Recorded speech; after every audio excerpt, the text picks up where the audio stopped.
Now I'm going to move on to another, to Mr. Michalis Tomadakis, who's going to give us his own perspective from the Hellenic Gas Transmission System operator, focusing on natural gas and how he sees Greece's efforts in the energy transition and given the current circumstances. I'd like to thank, on behalf of DESFA, we're here to participate in this very, very important and interesting meeting. I had really talked to Ms. Karali. I'd just like to say that I totally agree with her, and I'd just like to start slightly differently with what I was going to say about natural gas. Of course, you understand that everything that's been mentioned by the Secretary General and Mr. Tsafos and the Minister, we were in agreement because we're pleased that the government sees the importance of all the different alternative roads to green transition. And of course, we all realize that at some point in the future, this will mean that the biggest part of the energy economy will be based on electricity, and therefore only where electricity is not an option, that's when it will be based on molecules, on natural gas. But I think that there's a long way to go before we get to that point, and I think when we look at the economic efficiency of that road, we believe in DESFA and that both renewable gas and all gases, and they play a significant role in energy transition. Probably because all these challenges that have been mentioned in this conference since this morning, they're true, and what they show is that the electrification of the economy might need to go further, not only because of the problems that might have to be delayed, not only because of the problems that we have with networks, but also problems with demand, and that's why interconnections are important.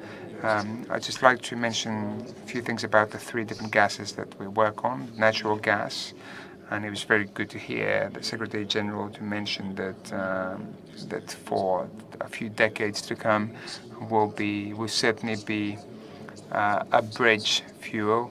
It's something that's a term that we've used in the past, and we haven't been using it recently, but I believe that it's now becoming clear that without natural gas, the transition is not possible.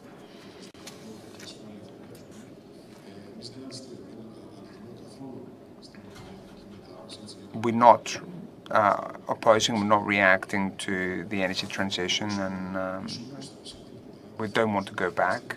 Quite the opposite. We want to help and support and make the green transition even easier. Natural gas has saved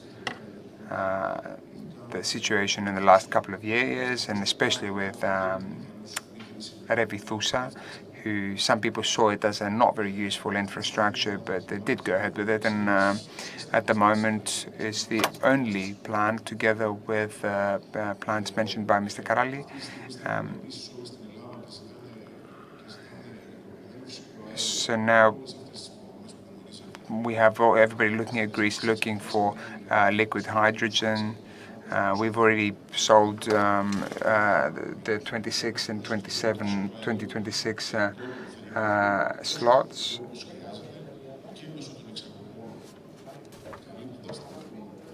And also through exports, we bridge the gap in the domestic consumption, and we're going to have an increase of 20 to 30% capacity increase, and it's one of the most kind of modern in Europe and certainly in the Balkans. And this, of course, is guaranteed that until the energy transition is able to stand on its own feet through renewables and storage systems, the natural gas will be there to support the system and this transition. We might not have natural gas storage in Greece. It's something that we never managed to do, but at the moment we do have the infrastructure and we have the interconnections with all the different storage places in Eastern Europe. Therefore, Greek consumers and especially electricity producers can rely on the natural gas of other countries, and this is something that gives a little bit of safety for the next few years, for as long this infrastructure is there, and I can guarantee this a smooth supply to and from Greece. So therefore, I need to say that these infrastructures are there without any cost, and they will be there for a number of years. They're some of the most kind of modern and technologically advanced in Europe, and I think this is a further guarantee for the future. Biomethane also, and it's very good to hear from the Secretary General that biomethane is something that we've been expecting to see this policy. Because it's a real shame that we don't even we have a huge potential in Greece, and we look forward to seeing that plan. Our system is ready to take biomethane. We don't need to make any changes.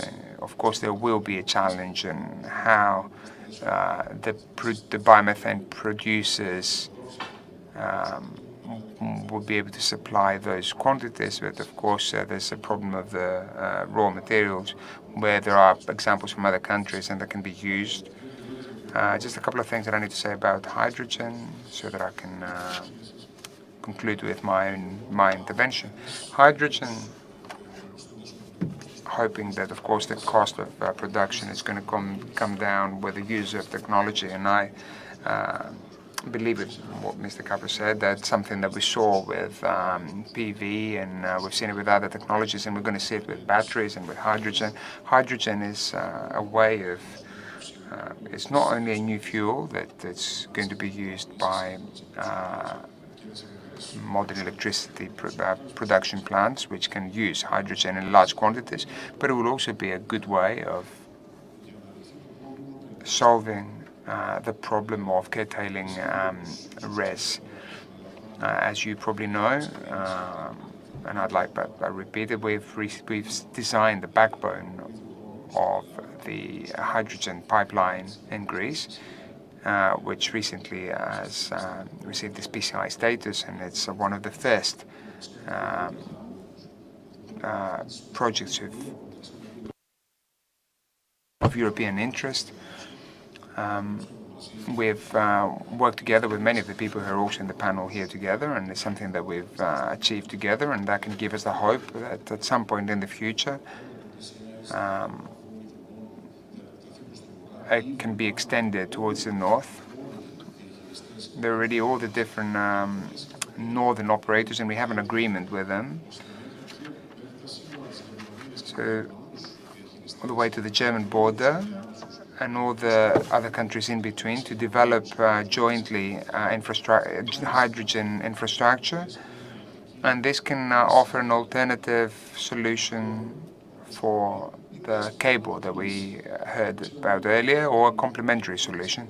And we all know that such natural gas infrastructures have been developed in the past, and there is a technical expertise and the know-how.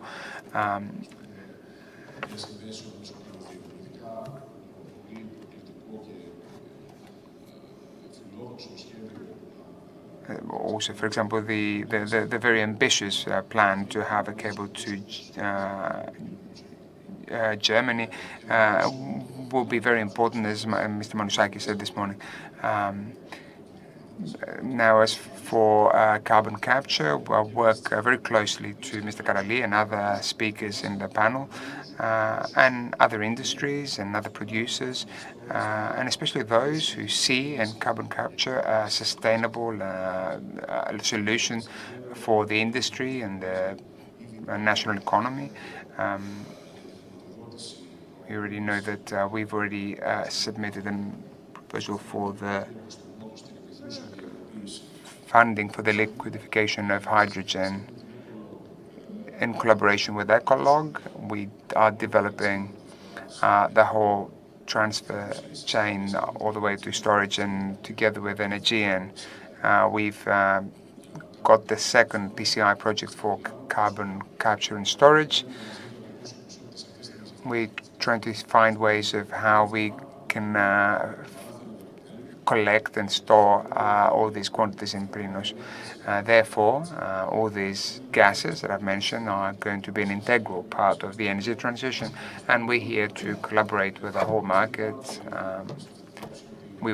Many of you in this room, you know that we're talking to you, and so that we can find how the gas system can contribute to the energy transition, and your plans can be materialized more easily. Thank you very much.